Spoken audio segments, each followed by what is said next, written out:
Nuevamente, muchísimas gracias por su asistencia. Hoy vamos a continuar con nuestra segunda charla del ciclo de prácticas divulgativas de la Sociedad Nibiru. Como algunos ya saben, Nibiru es una sociedad que se encarga de divulgar la ciencia mediante muchísimas actividades, y el día de hoy tengo el placer de presentarles a mi compañera Gladys. Ella es miembro de la sociedad y nos va a hablar sobre el sistema solar y sus confines. Démosle un fuerte aplauso, por favor.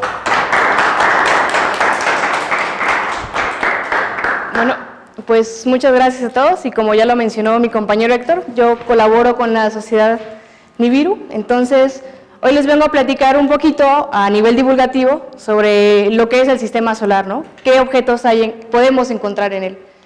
Entonces vamos a iniciar pues desde el principio. En el principio eran las nubes de gas y polvo, ¿ok? Hasta ahí todo bien. Para que se forme una estrella se necesita una nube de gas y polvo bastante rica en hidrógeno y en helio, que son los materiales más ligeros. Para esto quiero resaltar que en astronomía, fuera del hidrógeno, todos los demás son considerados metales, ¿ok? Aunque haya más clasificaciones, para los astrónomos, pues así es, no sé por qué. Entonces aquí tenemos una representación artística de lo que sería una protoestrella. Aquí en el centro se está creando la estrellita, y todo lo demás que está alrededor sería su disco de acreción. Más o menos así fue como se formó el Sol. Teníamos una nube de gas y polvo, por algo, por así decirlo, se perturba y esta nube se empieza a contraer. Pero bueno, por acción de la gravedad, la nube se empieza a contraer, pero a su vez la presión de todo el gas que está en su interior, por otra parte, esta nube la quiere como expulsar, ¿no? Entonces es una lucha que está ahí entre la gravedad y la presión, hasta que por fin se llega a algo que se le conoce como el equilibrio hidrostático. Una vez que nuestra protoestrella ya alcanzó el equilibrio hidrostático, ya se puede decir que tenemos una estrella. Básicamente así fue como nació nuestro Sol. Una vez que ya estaba creado el Sol, todavía tenía muchísimo material ahí alrededor. Con el tiempo, este material lo fue barriendo y este material a su vez se fue reagrupando en todo lo que hoy conocemos como planetas, cometas, asteroides, planetas enanos y todo lo que hay dentro del sistema solar. Entonces, primero vamos a empezar hablando sobre nuestro astro rey, el Sol. Contiene el 99.86% de la masa del sistema solar. Eso quiere decir que es muy masivo. Casi se echa toda la masa. Sin embargo, en comparación con otras estrellas, el Sol es una estrella de muy poquita masa. Hay estrellas que tienen 10 veces la masa del Sol o incluso 100 veces más la masa del Sol. Sin embargo, pues ya les digo, en nuestro sistema solar casi se ocupa toda la masa. En la zona que nosotros podemos ver del Sol, paréntesis, nunca miren al Sol sin la protección adecuada, más o menos en esa zona llamada fotosfera, está como a unos 4.000, 5.000 kelvins, lo cual es una temperatura bastante razonable, no para nosotros, a escalas astronómicas sí lo es. Pero resulta que, no sé si nos alcanzan a ver como estas llamitas que están por acá, que se le conoce como la corona solar.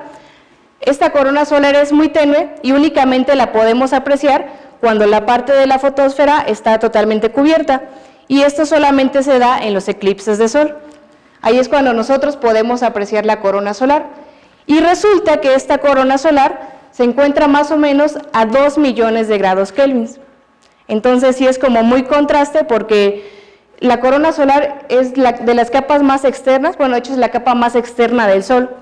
Y esa es una de las grandes incógnitas que no sabemos por qué, siendo la capa más externa, se encuentra muy caliente. De hecho, en el 2018, la sonda Solar Parker fue lanzada para justo analizar el por qué la corona solar está muy caliente, y también para analizar otro de los grandes enigmas que se le conoce como el viento solar.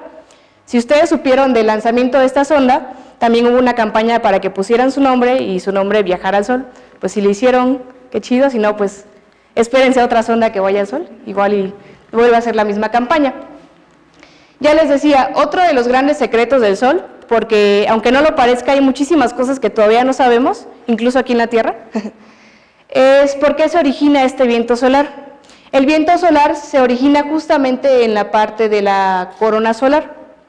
Aquí todo el material que está Como tiene muy poca densidad, este material sale disparado, pero sale disparado a velocidades increíblemente grandes.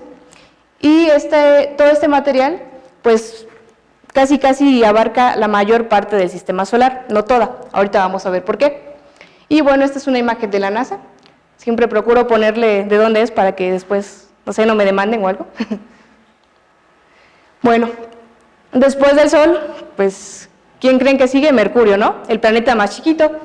O el de los pies helados. No sé si a ustedes les tocó ver esta marca de tenis, perdón, no puedo decir marcas, creo, que se llamaba Mercurio, en honor a este dios Mercurio, que aparentemente era muy rápido. Mercurio no es precisamente rápido, más bien como está muy cerca del Sol, por eso completa su periodo de traslación muy rápido, en apenas 88 días terrestres. En esa parte es muy rápido, pero en cuanto a su rotación, es bastante muy lento. De hecho, la rotación de Mercurio tarda más que su traslación. Entonces, pues como que sí es rápido, pero no tanto. Una de las rarezas de Mercurio es que casi el 70% lo ocupa su núcleo. En la Tierra más o menos es el 40%, en Mercurio es el 70%. Eso quiere decir que la parte del manto es muy delgadita. Y también otra de las peculiaridades de Mercurio es que por tener este gran núcleo, que en su mayoría es de hierro más o menos líquido, tiene una apariencia como si fuera una pasita arrugada, por así decirlo, ¿no? Mercurio se encoge, ¿por qué? Porque su núcleo, que ya les digo, en su mayoría es líquido, pues está enfriando, entonces al momento de enfriarse ya ocupa menos volumen y eso hace que este planetita se vaya encogiendo un poquito cada vez más. Otro dato curioso de Mercurio es que la inclinación de su eje de rotación es de casi 0 grados. Nuestra Tierra está inclinada más o menos como 21 o 22 grados. Mercurio casi no. Entonces, gracias a esta escasa inclinación, es que nosotros podemos encontrar en sus polos casquetes de hielo. Por el contrario de lo que podríamos pensar de que como está muy cerca del Sol, pues va a ser casi un infierno ahí, pues no. Sí podemos encontrar hielo en sus polos. Y curiosamente, Mercurio no es el planeta más caliente. Ahorita van a ver cuál es. Otra cosa es que Mercurio pues no tiene satélites. ¿Por qué? Porque es muy pequeñito, no logra tener la suficiente fuerza gravitacional como para atraer otro objeto, y menos si tomamos en cuenta que está muy cerca del Sol. O sea, no hay manera de que Mercurio tenga satélites naturales. El que le sigue es el que por mucho tiempo se pensó que era el gemelo de la Tierra, pero únicamente en dimensiones. Porque Venus es muy parecido en cuanto a tamaño a la Tierra. De hecho, en un principio se creyó que también ahí podríamos buscar vida. Se estimaba que la temperatura en su superficie fuera más o menos de unos 70 grados centígrados. Esa temperatura para nosotros no es la idónea, pero para otras formas de vida sí. Sin embargo, con el tiempo y con estudios más avanzados, se dieron cuenta los astrónomos que la temperatura realmente en su superficie iba más o menos como 450 grados. Es una temperatura mucho mayor a la estimada. Este planeta tampoco tiene satélites naturales, aunque ahí sí está como que un poquito confuso, porque la Tierra, que es de tamaño similar, sí tiene un satélite natural. Y como es que Venus, que ahí anda en cuanto a tamaños, pues no lo tiene. Se piensa que a lo mejor en algún tiempo pudo haber tenido un satélite, pero también como está muy ligado al Sol, pues no, la fuerza de no permite que tenga otro objeto alrededor de él. Y bueno, en su atmósfera, de hecho este es el planeta más caliente, su atmósfera es rico en dióxido de carbono. ¿Se les hace conocido ese material? Es el del efecto invernadero, ¿no? El que tanto nos previenen del calentamiento global y todo esto. Curiosamente, gracias a esta atmósfera rica en dióxido de carbono, en Venus hay un efecto invernadero. ¿Qué sucede? La luz visible del Sol penetra sin problemas este gas, porque la luz del Sol es invisible a este gas, entonces puede entrar sin problemas, llega a la superficie, en su superficie se calienta y sale de vuelta la energía, pero ya no sale con la misma frecuencia. En lugar de salir en el rango del visible, sale más o menos en el rango del infrarrojo. Entonces el dióxido de carbono ya no es transparente al infrarrojo, por lo que este calor en infrarrojo sale, llega a su atmósfera y la atmósfera lo rebota, haciendo que cada vez se incremente más su temperatura en este planetita. Otra también de los misterios es que Venus gira en el sentido de las manecillas del reloj, cuando la mayoría de los planetas lo hace al revés. Esta, junto con otra peculiaridad de un planeta que vamos a ver más adelante, se responde si suponemos que cuando estaban en su etapa de formación fueron azotados por un objeto más o menos de un tamaño similar al planeta Marte, que es más chiquito que la Tierra, ahorita lo vamos a ver. Y después sigue el pálido punto azul. Y puse esta imagen de la Tierra plana, no porque yo crea que la Tierra es plana, yo soy ferviente defensora de que la Tierra es esférica, porque pues bueno, es la forma más fácil para explicar todo lo que pasa. Sin embargo, pues se me hizo muy curioso ponerla, y también para que les pusiera un poco a pensar de, ok, si decimos que la Tierra es redonda, está muy bien, pero ¿por qué es redonda? ¿No? Porque pues debe haber un porqué. Y bueno, si quieren ya al final lo discutimos, pero sí, la Tierra sí es redonda. Hasta ahora es el único planeta que nosotros conocemos con vida, entonces hay que cuidarlo. No es plano, aquí lo remarco, no es plano. Y bueno, no sé si ustedes han visto a veces en las redes estas imágenes que dicen, naciste muy tarde para explorar la Tierra y muy temprano para explorar el universo, pero a tiempo para tal cosa. Y yo creo que no, nacimos justo en el momento perfecto para explorar la Tierra, porque como ya les decía, hay cosas que todavía no sabemos o que no nos explicamos. Una de ellas es el por qué sus polos magnéticos se desplazan de manera muy rápida. Más o menos hace unos 78,000 millones de años, los polos magnéticos de la Tierra no se encontraban donde estaban ahora, sino que estaban invertidos. Y les digo, ahora se encuentran desplazándose. Entonces, cada cierto tiempo, nuestra orientación magnética cambia un poco. De hecho, los polos no coinciden con el polo norte, bueno, el polo norte magnético no coincide con el polo norte geográfico, está disparejo por unos cuantos kilómetros. Pero bueno, otra de las incógnitas es por qué esos polos se desplazan tan rápido. Y bueno, esto se puede explicar un poquito si nos vamos a estudiar a fondo lo que es el núcleo de la Tierra, donde se produce la mayor parte, bueno, donde se produce el campo magnético. Se sabe que en esta parte ahí está como muy caótica, entonces eso en cierta parte origina que estos polos estén desplazando de manera muy muy rápida, pero todavía no está al 100% explicado por qué.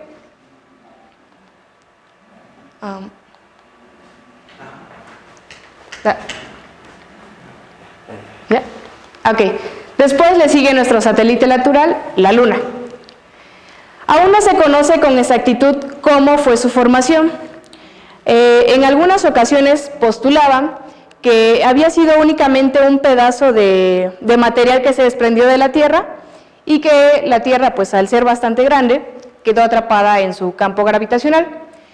Esta teoría suena muy bien, pero resulta que cuando llegaron a la Luna, la primera misión que llegó a la Luna y que el hombre pisó la Luna, trajeron rocas lunares. Entonces, al momento de examinarlas aquí en la Tierra, se dieron cuenta que si bien habían muchos elementos similares a la Tierra, habían elementos que de plano no coincidían con los de la Tierra.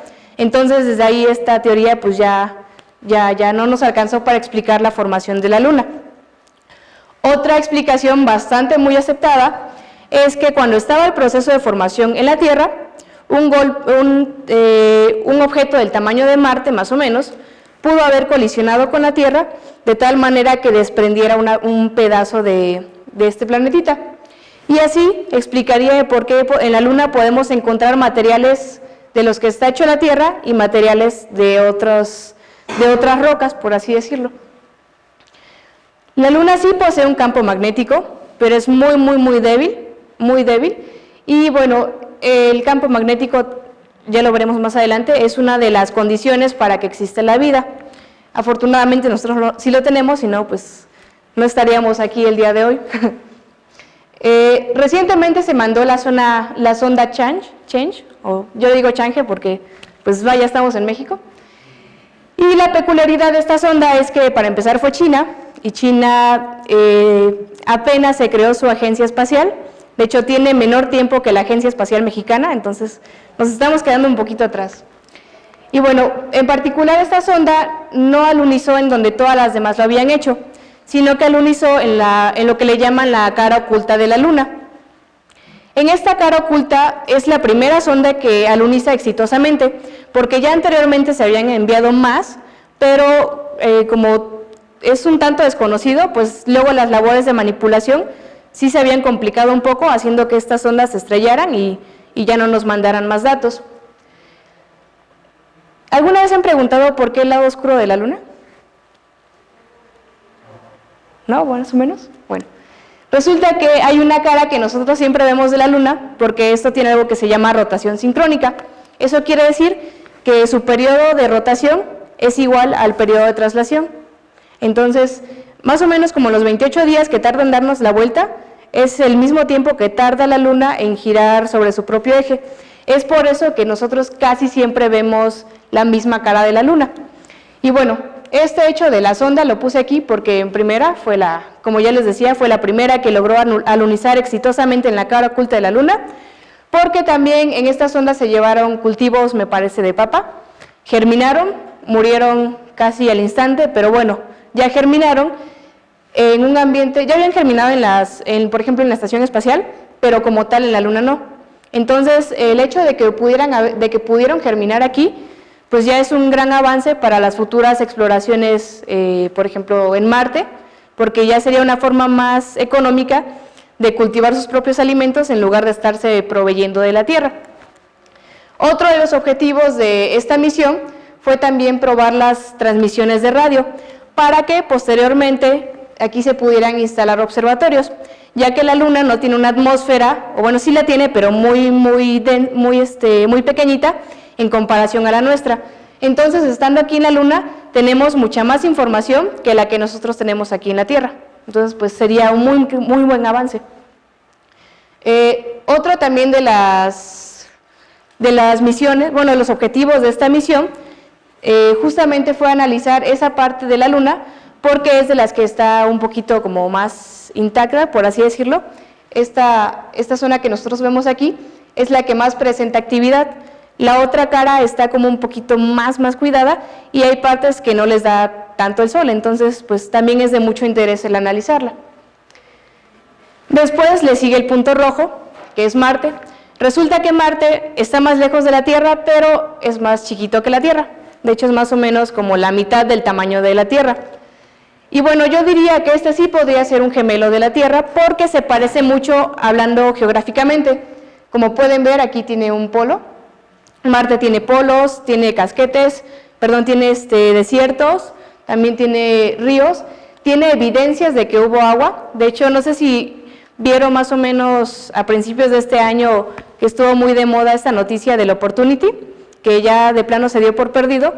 Bueno, el Opportunity era un rover que se lanzó a Marte con la intención de que únicamente durara 90 días. Fue por allá del 2004. Estuvo trabajando hasta junio del año pasado y gracias al Opportunity nosotros pudimos saber que efectivamente en Marte sí hubieron rastros de agua.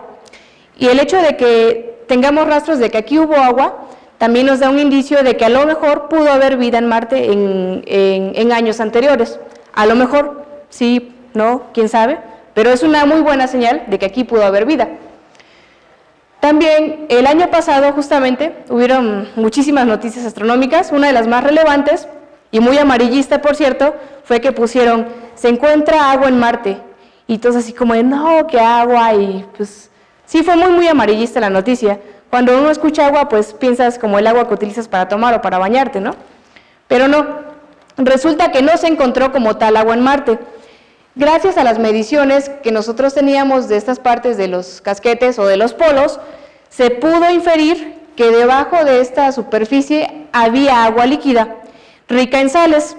¿Qué quiere decir esto? Que como el agua es muy rica en sales, no es tan fácil que alcance el punto de congelación. El punto de congelación del agua es más o menos, bueno, es de 0 grados. Entonces, al contener sales, todavía no se alcanza a congelar del todo, y es un muy buen indicio de que a lo mejor aquí pudiera haber agua. Pero ya les digo, no es como tal un hecho de que sí se encontró agua, más bien es las pruebas que se hicieron nos arrojan que puede haber agua. Marte es el planeta más explorado.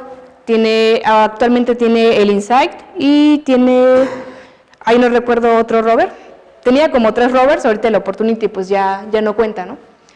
Marte también posee una atmósfera, pero es bastante muy tenue en comparación a la de la Tierra.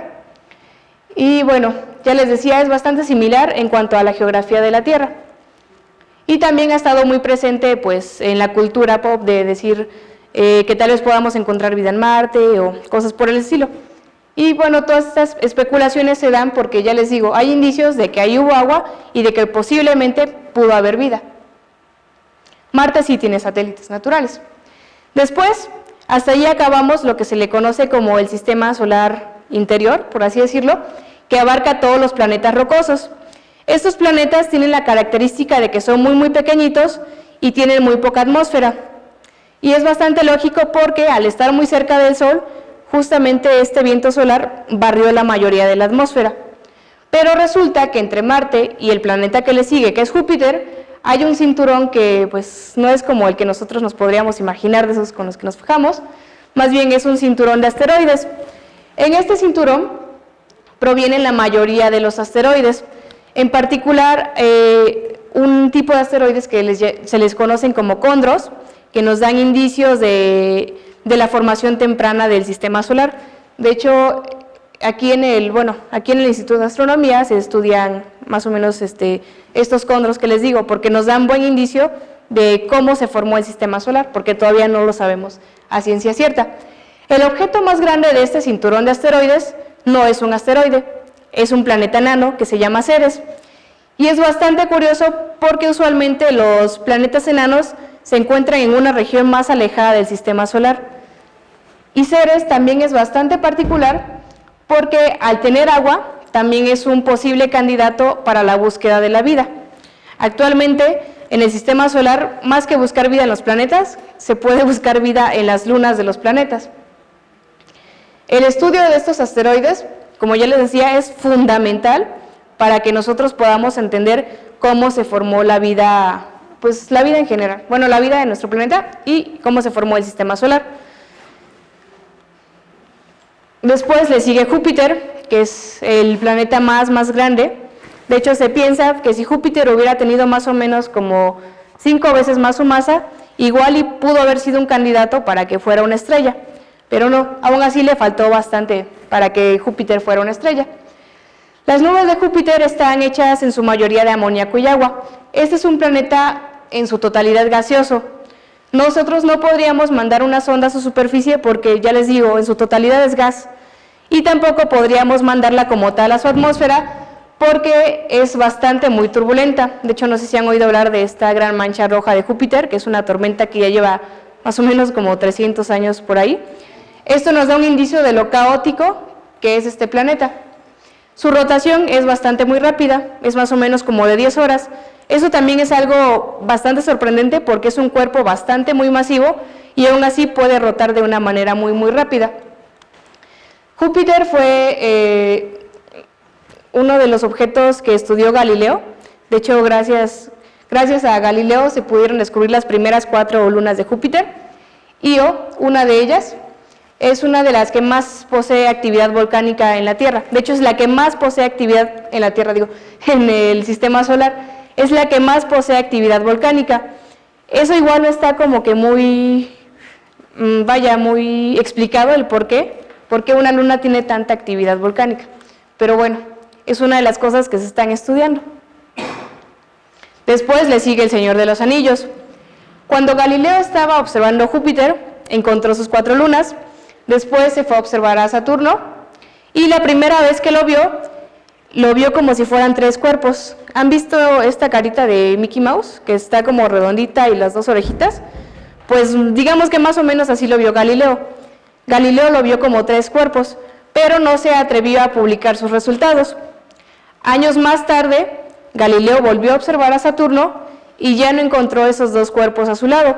Entonces, justamente por eso tiene el nombre de Saturno, haciéndole alusión a esta deidad que se comía a sus hijos. De hecho, me parece que escribió que acaso era el gigante que se comía a sus hijos y que por eso ya no los podía ver y que no sé qué. Pero bueno, Galileo, con su telescopio, que era muy limitado, no pudo darse cuenta que realmente esos dos objetos que se le veían alrededor no eran más que sus anillos. Huygens, que sí ya lo exploró con un telescopio a más detalle, él ya pudo darse cuenta de que esos dos objetos eran realmente los anillos de Saturno. Otra de las noticias que salieron en el 2018, que fue también muy sonada, fue sobre los anillos de Saturno, porque resulta que estos anillos son bastante recientes. Primero se formó este planetita y después se fueron formando sus anillos. Sus anillos en su mayoría están formados por hielos. Otra de las noticias también relevantes es que los anillos están desapareciendo. Eso ya se sabía, pero hoy se supo que se está desapareciendo todavía más rápido. Y esto es porque, ya les digo, los anillos están compuestos en su mayoría por hielos, entonces el viento solar como que arrastra todo, bueno, más bien arrasa todo ese material, quedando únicamente las rocas. Estas rocas todavía quedan, por así decirlo, cargadas, pero ya no alcanzan a quedarse aquí, sino que ya caen directamente al planeta, y por eso es que se está quedando un poco sin anillos. También no es que tenga únicamente estos dos anillos, no, es más bien todo un sistema que tiene de rocas que van desde el tamaño, no sé, quizá de esa botella de agua hasta el tamaño de una casa, varían mucho los tamaños, y están separados por secciones. Tanto Júpiter como Saturno no son idóneos para la vida, definitivamente, pero en sus lunas, algunas de ellas sí. En el caso de Saturno, las lunas que tal vez podríamos encontrar vida es Encelado y Titán. ¿Por qué? Porque tienen hielos, entonces pues es un bastante buen indicio de que pudiera haber vida. Y resulta que la densidad de este planeta es menor que la del agua. Está muy chistoso, ¿no? Porque si nosotros tuviéramos quizás una tina lo suficientemente grande como para que entrara Saturno, pues podría flotar sin problemas. De hecho, es el planeta que menor densidad tiene. Y el planeta que mayor densidad tiene es la Tierra. Después le sigue Urano, o el triunfo del telescopio, porque este planetita ya había sido visto sin telescopio, pero era muy tenue. Entonces, la primera vez que se pudo observar como tal fue con un telescopio, y fue por Sir William Herschel, quien es muy reconocido, sobre todo por esto del infrarrojo. También tiene un nombre bastante muy peculiar, la verdad no sé en qué estaba pensando Herschel cuando le dio el nombre de Urano, pero bueno. Este otro planetita junto con Venus son los únicos dos que no giran como los demás planetas. De hecho, su eje de rotación está inclinado casi 90 grados, de tal manera que los polos vendrían siendo el ecuador y el ecuador vendrían siendo los polos. Otra particularidad de este planeta es que además su campo magnético está inclinado 60 grados respecto a su eje de rotación. Entonces, si nosotros quisiéramos ver una aurora boreal aquí en Urano, no nos iríamos a los polos, nos iríamos más o menos como a la parte del ecuador. Ahí es donde tal vez podríamos observar nosotros una aurora boreal. Ya forma parte, junto con Júpiter y Urano, de los gigantes gaseosos. Y bueno, el metano, presente aquí en este planetita, le da este color como azul. También tiene amoníaco, tiene también agua en su atmósfera, y resulta que también es como un chiste porque este planeta se dice que huele muy feo, justo por la combinación de gases que tiene. Y bueno, pues aquí puse un meme, porque, no sé, al menos a mí me causa gracia escuchar el nombre de Urano, porque es como que muy raro, no sé. Después, ya dijimos que Urano fue el triunfo del telescopio, porque fue el primer planeta que se encontró gracias al telescopio, y Neptuno fue el triunfo del lápiz y el papel. Después de encontrar a Urano, se empezó a estudiar y resultó que su movimiento era perturbado. Entonces, como era perturbado, los astrónomos de aquel entonces intuyeron que tenía que haber algún objeto que estuviera perturbando ese movimiento. Entonces se dieron a la tarea de hacer cálculos matemáticos para primero predecir la posición de este otro planeta y después buscarlo. Quien fue reconocido por este hallazgo fue Urbain Le Verrier, es un francés. Él hizo los cálculos, bueno, para esto tienen que saber que fue toda una convocatoria, así como de el premio del $1.000.000, ¿no? Algo así. William Le Verrier, hace estos cálculos, se los pasa a un astrónomo observacional, él le apunta con su telescopio y resulta que sí, que ahí estaba este planeta que nos ayudaría a explicar las perturbaciones de Urano. Pero resulta que él no fue el único que hizo el cálculo. Un año antes, un británico ya había hecho el cálculo, pero, híjole, ahí es como el más claro ejemplo de lo que es el estar frenado por la burocracia, yo creo, porque este británico ya también había hecho los cálculos y se los había mandado al astrónomo observacional, pero resulta que en su academia, en su instituto, no le dieron prioridad. Pensaron que era más un asunto como de egos, por así decirlo, entonces nunca le hicieron caso. Este astrónomo, del cual no recuerdo el nombre, perdón, estuvo muy frustrado en ese tiempo, porque él insistía en que ahí debía estar este planeta, y estuvo todavía más frustrado cuando publicaron los resultados de que Le Verrier ya había dado con este planeta. Posteriormente también se le reconoció, pero vaya, fue una tarea muy difícil para él. De los planetas gigantes, este es el planeta más denso, y bueno, es también de los que están menos estudiados junto con Mercurio. De hecho, volviéndonos un poco, a Mercurio únicamente lo han estudiado 2 sondas, que fue la Mariner y fue la Messenger. Ahorita en octubre del 2018 se mandó otra para estudiar más a fondo Mercurio y nos puedan dar más detalles. Sin embargo, de Neptuno, pues no podemos decir lo mismo. Lo más relevante que sabemos es gracias a las sondas Viajero o Voyager, la 1 y la 2, que pasaron por todos estos planetas gigantes.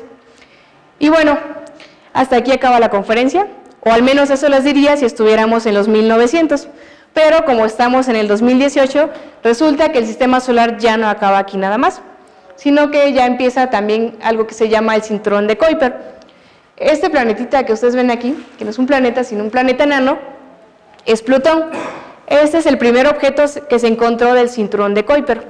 Después le siguió su compañero, ahí se me fue el nombre, ¿alguien lo recuerda? Ceres. No, no es Ceres. Makemake. No, no es Makemake. De Caronte. No, bueno, este es su satélite, pero más bien es como un sistema binario aquí entre ellos dos. Caronte. Ajá. Y bueno, esta es la representación artística también de un planeta enano que se llama Eris. La mayoría de las imágenes que pongo son representaciones artísticas porque no se tiene como tal la imagen, o no tan bonita como la quisiéramos ver. Más o menos como en los 1950, 60, se encontró este planeta, en ese momento así le llamaron, Plutón. Después se empezaron a encontrar objetos de similar tamaño y bueno, entre esa y otras cosas se decidió reagrupar y quedó bajo la categoría de planetas enanos. Otra también de las cuestiones por las cuales Plutón ya no es un planeta es porque, a diferencia de los demás, que todos orbitan en un mismo plano, la órbita de Plutón está inclinada más o menos 27 grados. Entonces, a menudo Plutón puede estar o más cerca o más lejos que Neptuno. Entonces, pues ya desde ahí esa es una de las características para que fuera planeta. Por eso también fue que lo sacaron. En el cinturón de Kuiper, nosotros podemos encontrar a cometas que se les llaman de largo periodo. Quiere decir cometas que a lo mucho tardan en darle una vuelta al Sol, no sé, en a lo mucho 200 años. Periodos muy cortos. Y también en el cinturón de Kuiper es donde nosotros podemos encontrar la mayoría de los planetas enanos, entre otros objetos. El analizar este cinturón es muy importante porque, como está muy alejado del Sol, estos objetos todavía no presentan como grandes cambios, entonces podría decirse que todavía están desde a como fueron creados. Entonces, el estudiar objetos como estos a nosotros nos ayuda a saber un poco más de cómo se formó el sistema solar, que es, ya les digo, una de las incógnitas que todavía no sabemos muy bien. Después del cinturón de Kuiper, vamos a empezar a hablar un poco de límites, y no de límites matemáticos, porque ahorita no estamos en la clase de matemática. Vamos a hablar de algo que se le conoce como la heliopausa. La heliopausa es uno de los tantos límites que puede tener nuestro sistema solar. Resulta que esta zona no es una frontera como tal, más bien es toda una zona de transición y es básicamente donde el viento solar deja de tener influencia. ¿Qué quiere decir esto? Ya les dije que el viento solar sale expulsado desde el Sol y va abarcando la mayor parte del sistema solar, pero ¿qué creen? Que este viaje no va a ser para siempre. Entonces, desde ir a velocidades supersónicas, llega un momento en que desciende a velocidades subsónicas. Entonces, aquí ya la influencia electromagnética del Sol ya no tiene tanto poder, ya más bien empieza a entrar lo que es el medio interestelar, que ya es básicamente otros gases y polvos. Entonces, en toda esta zona, es una zona bastante muy caótica porque ya les digo, viene el viento solar, pero ya se encuentra con el medio interestelar. Entonces ahí como se producen como que ondas de choque y ya no sabemos muy bien pues qué pasa. Estas ondas que vienen, supongamos que estas ondas, supongamos que el medio interestelar viene de aquí, se encuentra de aquí con el viento solar, al momento de chocar, este medio interestelar es lanzado como si fuera una burbujita, más o menos como por acá, así. Y si se dan cuenta, bueno, la heliopausa estaría más o menos como por acá, que sería igual como una burbuja que encierra gran parte del sistema solar. Y la heliosfera, por supuesto, es donde sí tiene importancia o acción el viento solar. Pero resulta que no es donde acaba ahí el sistema solar, porque el Sol, si bien ya no tiene como tal influencia electromagnética, todavía tiene influencia gravitacional. Entonces, podría decirse que es un límite a medias, porque no lo es como tal. Una de las ondas, bueno, de hecho el único objeto lanzado por el hombre que ha logrado salir más allá de lo que conocemos como el sistema solar, que sería hasta Neptuno más o menos, fueron las ondas Voyager. La sonda Voyager 1 lo hizo en el 2012, pero hubo muchísima polémica porque no sabían si sí había entrado la heliopausa o no, porque resulta que los experimentos que traía a bordo sí le indicaban que ya no estaba bajo la influencia del Sol, pero a ratos como que volvía a tener esa influencia. Entonces, como ya les decía, como es una zona muy caótica, de pronto puede bajar la influencia electromagnética y de pronto puede subir. Entonces, por ahí del 2012 estuvo como muy debatido de si realmente había entrado la heliopausa o no. Ya en el 2013 se confirma que efectivamente la Voyager 1 sí entra a la heliopausa. Y la 2 lo hizo apenas en el 2018. También fue otra de las super noticias. Y bueno, esta en particular fue una noticia muy, muy buena porque, ya les decía, por ejemplo, la zona del cinturón de Kuiper nos da indicios de cómo se formó nuestro sistema solar.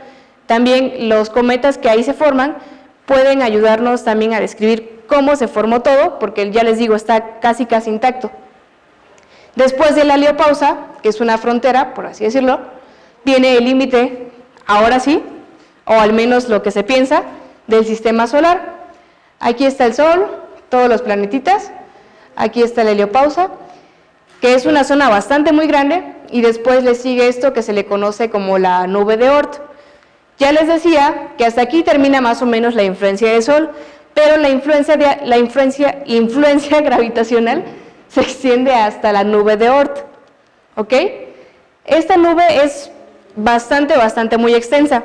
Solamente para hacernos una idea, la estrella más próxima a nuestro sistema solar es Próxima Centauri, que está representada aquí más o menos, pero yo la pondré un poquito más lejos. Y bueno, esta nube más o menos abarca casi la mitad de camino. El camino desde nuestro Sol hasta Próxima Centauri son de 4 años luz. Quiere decir que nuestro sistema solar como tal casi abarca 2 años luz, casi. Esas son cosas que todavía no se saben. De hecho, esta nube de Oort es algo muy hipotético, no es algo que se haya observado de manera directa. Se estima que las ondas Voyager lleguen a la nube de Oort más o menos en 300 años y tarde más o menos unos 300.000 años en cruzarla. Entonces, pues realmente no creo que lo veamos, pero igual está muy bonito saber que en algún punto la van a cruzar. Igual cuando lleguen a este punto ya no van a tener todos los experimentos que hoy en día tienen, porque estas ondas lo que van haciendo es que para optimizar todos los recursos van desactivando ciertas funciones. Por ejemplo, no recuerdo muy bien si fue desde el 2006 u 2008, más o menos por esas fechas, estas sondas desactivaron su cámara para optimizar y darle prioridad a otros experimentos que lleva consigo y que nos dan más datos. De hecho, los datos que obtenemos de estas dos sondas no son, no sé, un dato como tal, ¿no? Que te mande la información así bien escrita y detallada y vi esto y esto, no. Más bien lo hace mediante sistemas binarios y ya aquí en la Tierra los traducimos para poderles encontrar, pues, chiste, ¿no? Para poder interpretarlos bien, vaya. En esta nube de Oort se presume que se forman los cometas de periodo largo, pero resulta que hay una excepción aquí. El cometa Halley, el muy sonado cometa Halley, tiene su origen aquí y es un cometa de periodo corto porque su periodo es más o menos de 70 años. Entonces, como que hay ciertas excepciones a la regla. También muchos de los elementos que están aquí en su momento estuvieron muy cercanos al Sol, pero por los gigantes que están por aquí, los planetas gigantes, fueron desplazados hasta los confines del sistema solar. Otra de las cosas es que también, como aquí ya casi no tiene influencia la gravitación, bueno, la fuerza gravitacional del Sol, nuestro sistema solar va viajando en torno a nuestra galaxia. Al momento en que nosotros pasamos muy cercano a una estrella, como aquí los objetos casi no están ligados al Sol, es muy fácil que cuando pasen cerca de una estrella, estos salgan despedidos, y eso es lo que causa a veces los cometas de periodo largo, que se les llama.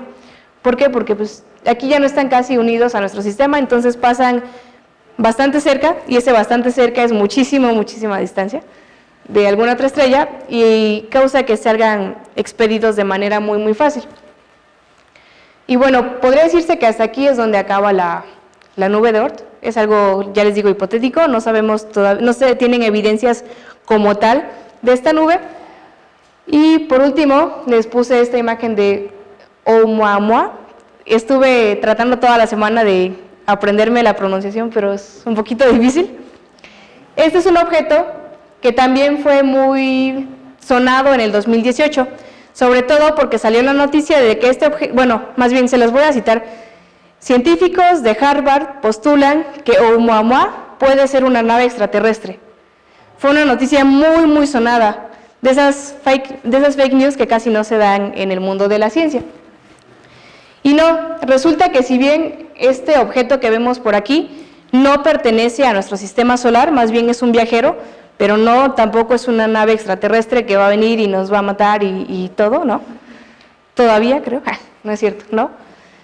Resulta que este objeto se observó por primera vez en el 2017.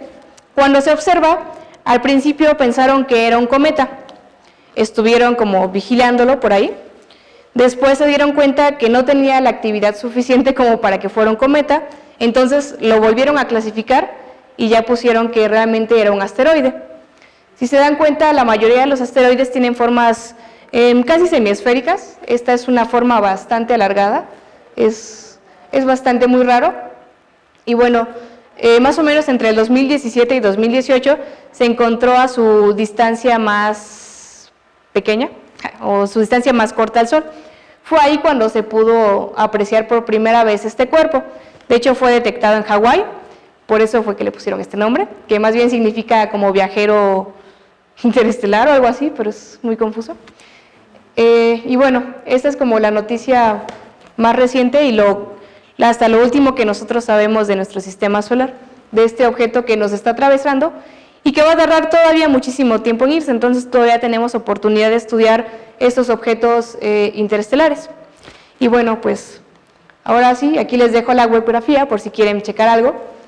Por aquí, a ver, déjenme ver. Bueno, este en particular son unos papers muy buenos, bueno, este en particular, esos dos, sobre este objeto que se tiene. Entonces, también por ahí se pensaba que a lo mejor Oumuamua podría ser un fractal y cosas ya muy raras. Entonces, si quieren quebrarse un poquito más la cabeza, les dejo esta liga, está muy bueno.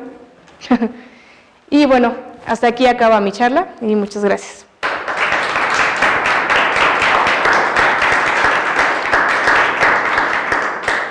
Ahora sí llega la parte de las preguntas, de los comentarios. Me parece que Gladys ha hecho ¿Queja o sugerencia? Sí, adelante, a ver. un comentario respecto a Io, la luna de Júpiter. Su actividad volcánica se debe a los efectos de marea gravitacional de Júpiter sobre es contracción, ¿sí? Contracción, Acoplamiento de imagen. ataque caliente, y eso provoca mucho volcán. Ok, muchísimas gracias. ¿Algún otro comentario? ¿Queja? Ok. Yo no he entendido en largo periodo Ajá. debido a la perturbación de que pasemos muy cerca de una estrella, Bueno, no es como tal. porque la más cercana es el sistema Centauro. Ajá, y está bastante muy lejos. Nunca pasamos cerca de ella. Ajá. ¿Cómo estuvo ese momento? Bueno, más bien lo que pasa es que, aquí exactamente, pues ya la interacción gravitacional que nosotros tenemos con el Sol, pues ya es mínima, ¿no? Es casi donde se empieza a terminar su interacción. Entonces, es muy fácil que por cualquier perturbación que se tenga, así pasemos, digo cerca, pero realmente es bastante lejos de cualquier otra estrella, es muy fácil que estos elementos salgan expedidos de aquí, de la nube de Oort. Porque, bueno, para esto tenemos que recordar que nuestro sistema solar se está moviendo, se está viajando en la galaxia. Entonces, a su paso, pasa por estrellas un poquito lejanas, pero que aún así, como aquí ya no llega tanto la interacción gravitacional del Sol, es más fácil que les gane la interacción gravitacional de los otros objetos que tenemos afuera. Entonces, es muy fácil que estos salgan despedidos de esta nube de Oort.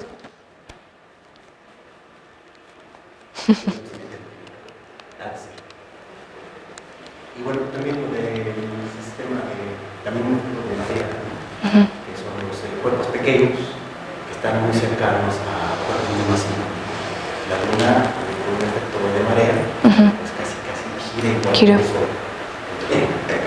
Casi el mismo periodo de rotación en torno a la Tierra es el periodo de rotación. Sí, de hecho, bueno, un poquito respecto a eso se me pasó. Cuando les hablaba un poquito de los asteroides, hay unos que se les llaman troyanos, que son los que cruzan con las órbitas de algunos planetas. El más común es el de Júpiter, pero bueno, aquí tiene un poquito que ver el problema de 3 cuerpos y los puntos de Lagrange, que es algo muy interesante. Resulta que, por ejemplo, aquí tenemos, supongamos que este es Júpiter, ¿no? Y por aquí está este meteorito. Ambos están en la misma órbita, pero nunca llegan a colisionar porque está justamente dentro de uno de estos puntos de Lagrange, que son unos puntos de equilibrios que permiten tener a 2 órbitas que están, por así decirlo, en el mismo lugar sin que colisionen. De hecho, este sistema de los puntos de Lagrange nos ayuda a nosotros a colocar satélites en nuestro sistema Tierra-Luna, porque ahí tendríamos 2 objetos grandes y tenemos un tercer objeto que es bastante muy despreciable. Eso sí se me pasó decirles, pero pues ahí está.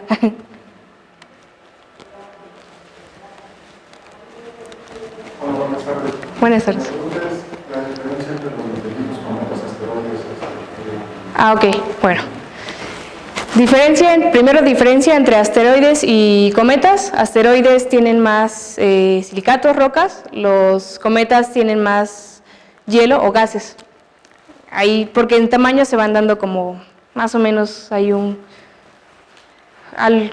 tamaños similares, ¿no? Un meteorito es mucho más pequeño que un asteroide, y esa es básicamente la forma, bueno, más bien meteoroide, es mucho más pequeño que un asteroide. Entonces esa sería como la forma más fácil de diferenciarlos.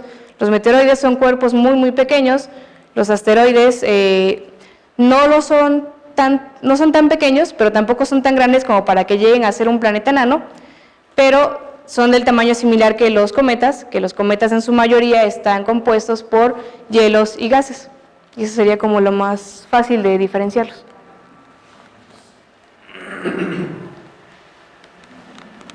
¿Ningún otro comentario? No, ninguna pregunta.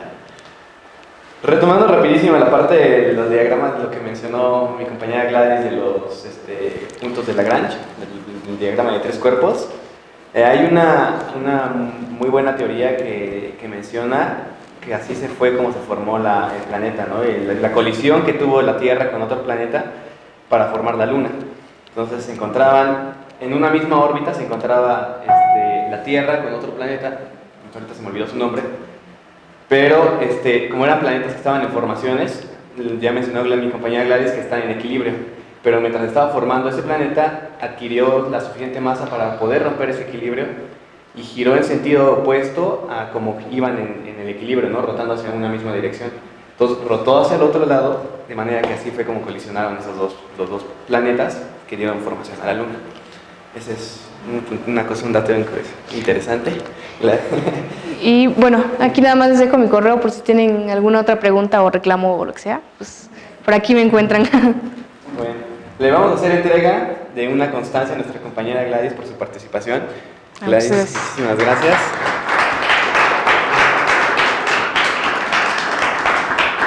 Y bueno, ya como para un poquito de anuncios, los queremos invitar muy atentamente a nuestra próxima salida que vamos a tener hacemos salidas arqueastronómicas en cada año y este año tocó en Oaxaca. Va a ser una salida que va a recorrer el Monte Albán, el Tule, el Centro Histórico y la zona arqueológica de Yajul. Esto va a ser el 13 y 15 de abril, entonces pues están totalmente bienvenidos, están totalmente invitados. Y bueno, si quieren más informaciones lo podemos encontrar en la página sobre los costos y pues qué es lo que contiene exactamente, ¿no? También la próxima semana vamos a tener la ponencia con un astrofísico del Instituto de Astronomía que va a hablar sobre las fluctuaciones cuánticas y las galaxias. Es un poco de astrofísica, es un tema tratado de explicar para el público general, entonces asistan, va a ponerse muy interesante.